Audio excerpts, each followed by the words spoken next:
Mrs. John Dashwood had so much confidence in her husband's judgment that she waited the very next day both on Mrs. Jennings and her daughter. And her confidence was rewarded by finding even the former, even the woman with whom her sisters were staying, by no means unworthy her notice. And as for Lady Middleton, she found her one of the most charming women in the world. Lady Middleton was equally pleased with Mrs. Dashwood. There was a kind of cold-hearted selfishness on both sides, which mutually attracted them, and they sympathized with each other in an insipid propriety of demeanor and a general want of understanding. The same manners, however, which recommended Mrs. John Dashwood to the good opinion of Lady Middleton, did not suit the fancy of Mrs. Jennings, and to her she appeared nothing more than a little proud-looking woman of uncordial address, who met her husband's sisters without any affection, and almost without having anything to say to them. For of the quarter of an hour bestowed on Berkeley Street, she sat at least 7 minutes and a half in silence. Elinor wanted very much to know, though she did not choose to ask, whether Edward was then in town. But nothing would have induced Fanny voluntarily to mention his name before her, till able to tell her that his marriage with Miss Morton was resolved on, or till her husband's expectations on Colonel Brandon were answered.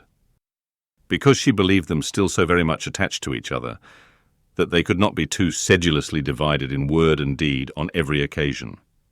The intelligence, however, which she would not give, soon flowed from another quarter.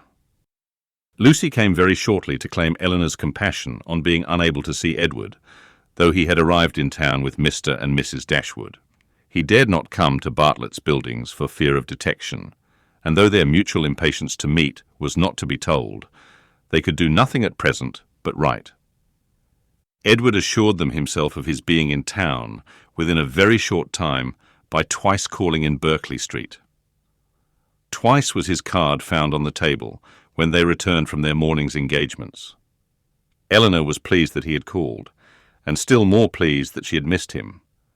The Dashwoods were so prodigiously delighted with the Middletons that, though not much in the habit of giving anything, they determined to give them a dinner, and soon after their acquaintance began, invited them to dine in Harley Street, where they had taken a very good house for 3 months. Their sisters and Mrs. Jennings were invited likewise, and John Dashwood was careful to secure Colonel Brandon, who, always glad to be where the Miss Dashwoods were, received his eager civilities with some surprise, but much more pleasure. They were to meet Mrs. Ferrars, but Elinor could not learn whether her sons were to be of the party. The expectation of seeing her, however, was enough to make her interested in the engagement, for though she could now meet Edward's mother without that strong anxiety which had once promised to attend such an introduction, though she could now see her with perfect indifference as to her opinion of herself, her desire of being in company with Mrs. Ferrars, her curiosity to know what she was like, was as lively as ever. The interest with which she thus anticipated the party was soon afterwards increased, more powerfully than pleasantly, by her hearing that the Miss Steeles were also to be at it. So well had they recommended themselves to Lady Middleton, so agreeable had their assiduities made them to her, that though Lucy was certainly not so elegant, and her sister not even genteel, she was as ready as Sir John to ask them to spend a week or 2 in Conduit Street, and it happened to be particularly convenient to the Miss Steeles, as soon as the Dashwoods' invitation was known, that their visit should begin a few days before the party took place. Their claims to the notice of Mrs. John Dashwood, as the nieces of the gentleman who for many years had had the care of her brother, might not have done much, however, towards procuring them seats at her table. But as Lady Middleton's guests, they must be welcome, and Lucy, who had long wanted to be personally known to the family, to have a nearer view of their characters and her own difficulties, and to have an opportunity of endeavouring to please them, had seldom been happier in her life than she was on receiving Mrs. John Dashwood's card. On Elinor, its effect was very different.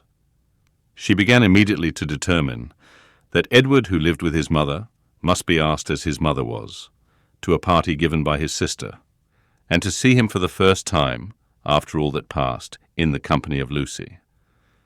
She hardly knew how she could bear it. These apprehensions perhaps were not founded entirely on reason, and certainly not at all on truth.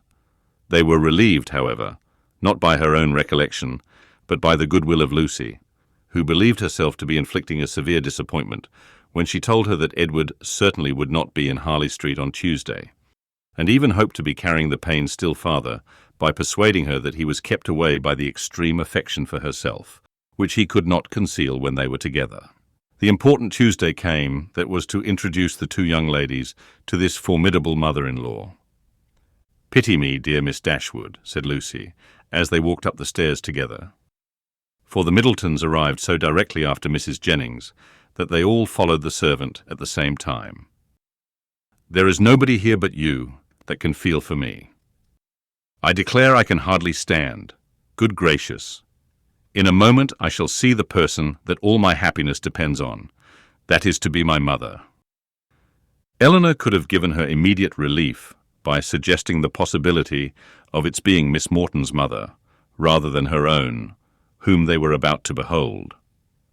But instead of doing that, she assured her, and with great sincerity, that she did pity her, to the utter amazement of Lucy, who, though really uncomfortable herself, hoped at least to be an object of irrepressible envy to Elinor. Mrs. Ferrars was a little thin woman, upright even to formality in her figure, and serious, even to sourness, in her aspect. Her complexion was sallow, and her features small, without beauty, and naturally without expression.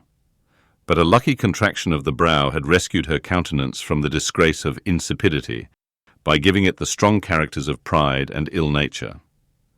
She was not a woman of many words, for, unlike people in general, she proportioned them to the number of her ideas, and of the few syllables that did escape her, not one fell to the share of Miss Dashwood, whom she eyed with the spirited determination of disliking her at all events. Elinor could not now be made unhappy by this behaviour. A few months ago it would have hurt her exceedingly, but it was not in Mrs. Ferrars's power to distress her by it now, and the difference of her manners to the Miss Steeles, a difference which seemed purposely made to humble her more, only amused her.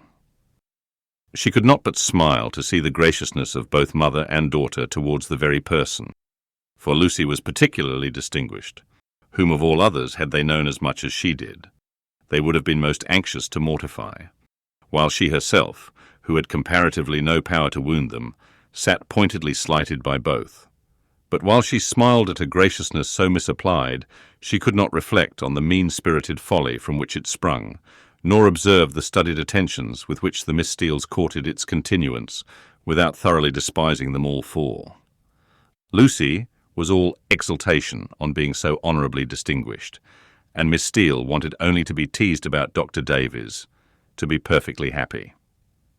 The dinner was a grand one, the servants were numerous, and everything bespoke the mistress's inclination for show, and the master's ability to support it. In spite of the improvements and additions which were making to the Norland estate, and in spite of its owner having once been within some £1,000 of being obliged to sell out at a loss, nothing gave any symptom of that indigence which he had tried to infer from it. No poverty of any kind, except of conversation, appeared, but there the deficiency was considerable. John Dashwood had not much to say for himself that was worth hearing, and his wife had still less, but there was no peculiar disgrace in this, for it was very much the case with the chief of their visitors, who almost all laboured under one or other of these disqualifications for being agreeable. Want of sense, either natural or improved, want of elegance, want of spirits, or want of temper.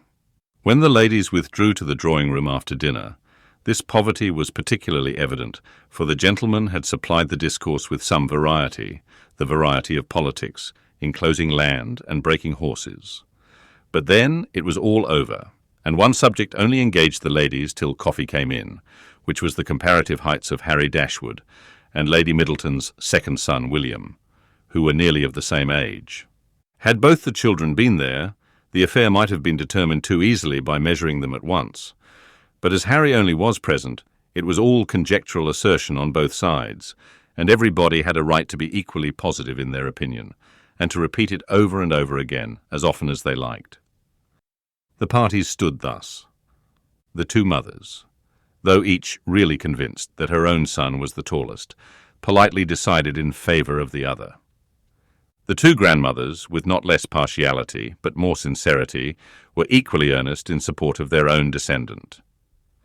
Lucy, who was hardly less anxious to please one parent than the other, thought the boys were both remarkably tall for their age, and could not conceive that there could be the smallest difference in the world between them. And Miss Steele, with yet greater address, gave it, as fast as she could, in favour of each. Elinor, having once delivered her opinion on William's side, by which she offended Mrs. Ferrars and Fanny still more, did not see the necessity of enforcing it by any farther assertion. And Marianne, when called on for hers, offended them all, by declaring that she had no opinion to give, as she had never thought about it.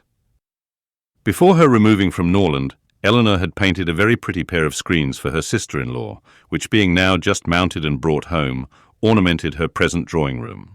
And these screens, catching the eye of John Dashwood, on his following the other gentlemen into the room, were officiously handed by him to Colonel Brandon for his admiration. "These are done by my eldest sister," said he, "and you, as a man of taste, will, I dare say, be pleased with them. I do not know whether you have ever happened to see any of her performances before, but she is in general reckoned to draw extremely well." The Colonel, though disclaiming all pretensions to connoisseurship, warmly admired the screens, as he would have done anything painted by Miss Dashwood, and on the curiosity of the others, being of course excited, they were handed round for general inspection. Mrs. Ferrars, not aware of their being Elinor's work, particularly requested to look at them, and after they had received gratifying testimony of Lady Middleton's approbation, Fanny presented them to her mother, considerately informing her at the same time that they were done by Miss Dashwood. "Hum," said Mrs. Ferrars, "very pretty," and without regarding them at all, returned them to her daughter. Perhaps Fanny thought for a moment that her mother had been quite rude enough, for, colouring a little, she immediately said, "They are very pretty, ma'am, aren't they?" But then again, the dread of having been too civil, too encouraging herself, probably came over her, for she presently added, "Do you not think they are something in Miss Morton's style of painting, ma'am? She does paint most delightfully. How beautifully her last landscape is done." "Beautifully indeed, but she does everything well." Marianne could not bear this. She was already greatly displeased with Mrs. Ferrars, and such ill-timed praise of another at Elinor's expense, though she had not any notion of what was principally meant by it, provoked her immediately to say with warmth, "This is admiration of a very particular kind. What is Miss Morton to us? Who knows, or who cares for her? It is Elinor of whom we think and speak." And so saying, she took the screens out of her sister-in-law's hands, to admire them herself as they ought to be admired. Mrs. Ferrars looked exceedingly angry, and drawing herself up more stiffly than ever, pronounced in retort this bitter philippic, "Miss Morton is Lord Morton's daughter." Fanny looked very angry too, and her husband was all in a fright at his sister's audacity. Elinor was much more hurt by Marianne's warmth than she had been by what produced it, but Colonel Brandon's eyes, as they were fixed on Marianne, declared that he noticed only what was amiable in it, the affectionate heart which could not bear to see a sister slighted in the smallest point. Marianne's feelings did not stop here. The cold insolence of Mrs. Ferrars's general behaviour to her sister seemed to her to foretell such difficulties and distresses to Elinor as her own wounded heart taught her to think of with horror, and urged by a strong impulse of affectionate sensibility, she moved after a moment to her sister's chair, and putting one arm round her neck and one cheek close to hers, said in a low but eager voice, "Dear, dear Elinor, don't mind them. Don't let them make you unhappy." She could say no more. Her spirits were quite overcome, and hiding her face on Elinor's shoulder, she burst into tears. Everybody's attention was called, and almost everybody was concerned. Colonel Brandon rose up and went to them without knowing what he did. Mrs. Jennings, with a very intelligent, "Ah, poor dear," immediately gave her salts, and Sir John felt so desperately enraged against the author of this nervous distress that he instantly changed his seat to one close by Lucy Steele, and gave her, in a whisper, a brief account of the whole shocking affair. In a few minutes, however, Marianne was recovered enough to put an end to the bustle and sit down among the rest.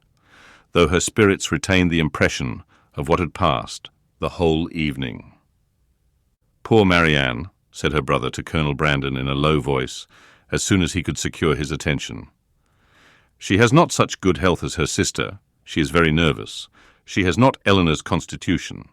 And one must allow that there is something very trying to a young woman who has been a beauty in the loss of her personal attractions.